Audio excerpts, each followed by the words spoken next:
మన మనిషి మీద పంచాయతీ పెడతారా? అట్నే పంచాయతీ మంది, తీర్పు చెప్పేది మనం. ఎలాగైనా రాజాగాడిని కవ్వించి గొడవకి లాగి వాడి సంగతి తేల్చాలి.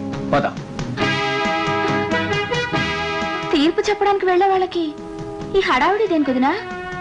తీర్పు చెప్పడానికి కాదమ్మా, రాజా మీద పగ తీర్చుకోవడానికి వెళ్తున్నారు.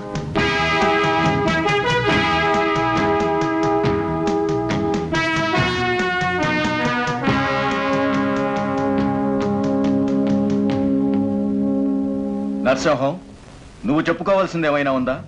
భయం లేకుండా చెప్పు. అసలు నీ మీద దౌర్జన్యం ఎందుకు జరిగింది? నేనేం చెప్పాలండి కొత్తగా? నాకేం తెలియదు. అబద్ధం. వీడి బండి కింద పడి గొర్రె చచ్చిపోవడం నేను చూశాను. ప్రమాణం చేసి చెప్తున్నాను. ఖర్చు లేని ప్రమాణాలు మేము చేస్తాం. 1,00,000. బాగా కొట్టారు దెబ్బ. నేను చెప్పింది నిజమన్నయ్య.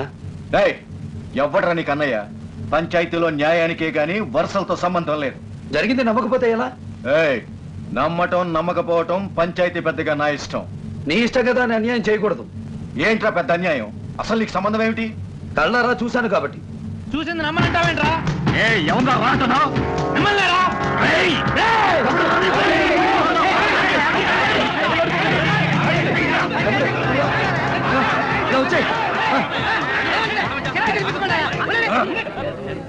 అయ్యా, పంచాయతీ తీర్పు కోసం ఇలా మీరు పోట్లాడుకోవడం గౌరవంగా లేదు.